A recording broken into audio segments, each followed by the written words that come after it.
Tout à l'heure, Hussein Amdoul parlait des anecdotes. Permettez-moi à mon tour de faire quelques anecdotes. Moi, je suis de quartier 4.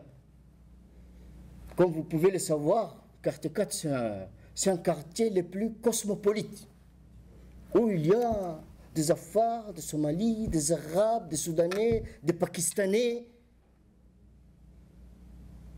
Et en face, il y avait par exemple quartier 3.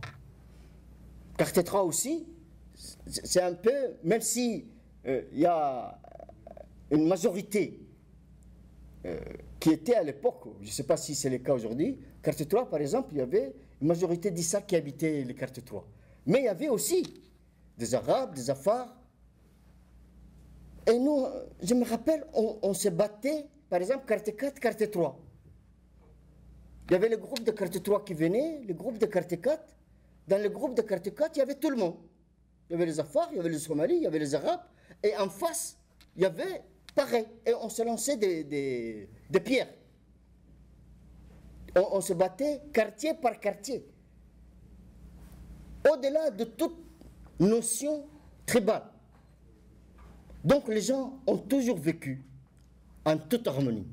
Les Djiboutiens peuvent vivre en toute harmonie autant que faire se peut, qu'on le veuille bien. Mais si, au-dessus des Djiboutiens, il y a un système politique qui exacerbe les divisions, qui instaure le tribalisme, le clanisme dans les pays, bien sûr, les gens vont haine. Il y a la haine qui augmente, il y a donc vivement que l'opposition arrive à Djibouti au pouvoir. Parce que si on continue, d'aucuns aujourd'hui, beaucoup de gens disent on craint une situation chaotique à la somalienne. Est-ce que Djibouti peut supporter une situation à la somalienne? Vous avez vu Mogadiscio, qui était la perle de l'océan Indien. On appelait Mogadiscio à une époque la perle de l'océan Indien, complètement détruite, complètement, en ruine.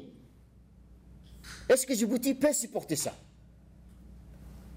Et Mogadiscio a été bâti en dur.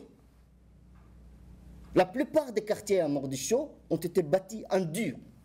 Alors que dans nos quartiers à Djibouti, c'est en planche, comme vous le savez. Il suffit qu'il y ait 2 ou 3 coups de RPG ou des... quand par exemple il y a des incendies qui se produisent dans une maison, on voit des dizaines, des vingtaines de maisons qui brûlent en même temps. Donc est-ce que les Djiboutiens peuvent supporter une telle situation? Nous disons clairement non.